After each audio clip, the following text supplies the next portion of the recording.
Que a paz do Mestre Jesus esteja conosco por esse maravilhoso universo de Deus. Compreendamos toda a sabedoria dessa máxima.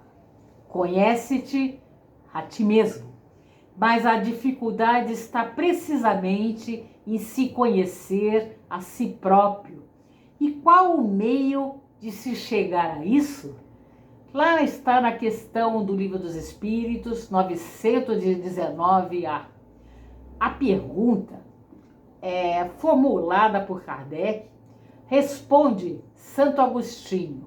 Santo Agostinho é um espírito superior que está na nossa codificação espírita. E ele responde à pergunta de Kardec oferecendo o resultado de sua própria experiência. Fazei o que eu fazia quando eu vivi na terra. Ao fim de cada dia, interrogava minha consciência, passava em revista o que havia feito e me perguntava a mim mesmo se não tinha faltado ao cumprimento de algum dever, se ninguém teria motivo para se queixar de mim. E assim cheguei a me conhecer e ver o que em mim necessitava de resposta e de reforma. Ainda ensina Santo Agostinho, a dúvida de como julgar a si mesmo. Quando estais indeciso quanto ao valor de vossas ações, perguntai como as qualificareis se tivessem sido praticadas por outra pessoa. Se as censurardes em outros, essa censura não podia ser mais legítima para vós, porque Deus não usa de duas medidas para a justiça. Então, insiste depois aconselhando Santo Agostinho. Ele insiste, formulai, portanto, perguntas claras e precisas, e não temais multiplicá-las. É um bom ensino. Através desse processo, viremos a nos conhecer, procurando deliberadamente realizar o trabalho de autoanálise e não apenas nos deixando seguir ao sabor do tempo, reagindo e respondendo nas ocorrências do cotidiano. Quando atingidos, formos da nossa sensibilidade, ou ainda pela ação lapidadora da dor, que por algumas vezes sacode a nossa consciência. A dor faz isso. A autoanálise é um processo sistemático e permanente de efeitos diários e contínuos, pois vamos ao encontro de nós mesmos para explorar o nosso terreno íntimo, cultivando, preparando para produzir bons frutos.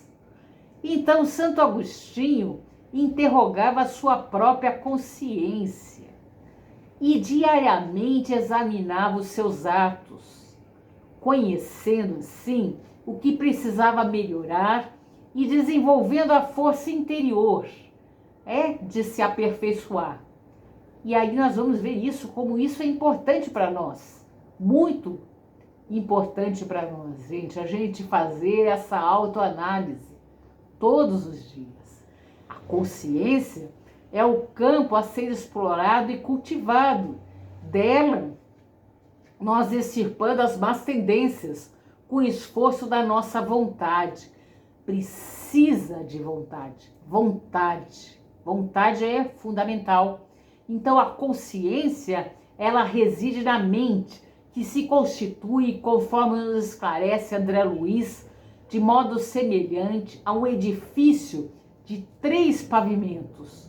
No andar inferior está o inconsciente, com todo o acervo de experiências do passado, guardando imagens, quadros, onde as emoções vividas ligavam-se igualmente. Nas camadas mais profundas do inconsciente, arquivam-se as histórias de nossas existências anteriores e elas vão se refletir hoje através das reminiscências. No pavimento intermediário está o nosso consciente, o presente vivo, a faculdade pensante, a reflexão, a memória. Olha que interessante. E no andar superior, o superconsciente, a esfera dos ideais, dos propósitos nobres e das alimentadas pelos planos superiores da criação. Essa é a divisão, né? Então, o consciente pode, quando robustecido e treinado, penetrar nos domínios do inconsciente, remontar os registros de nossa história, recordar as experiências vividas, para que analisemos sobre novos ângulos e modificar aquelas disposições antigas que vieram ampliadas de hoje, né? Foram ampliadas hoje.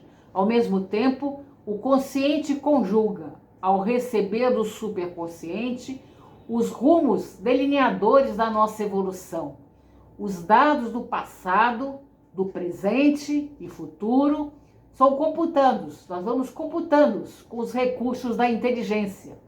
Apresenta os resultados sob forma de impulso que nos levam às resoluções, a novos procedimentos.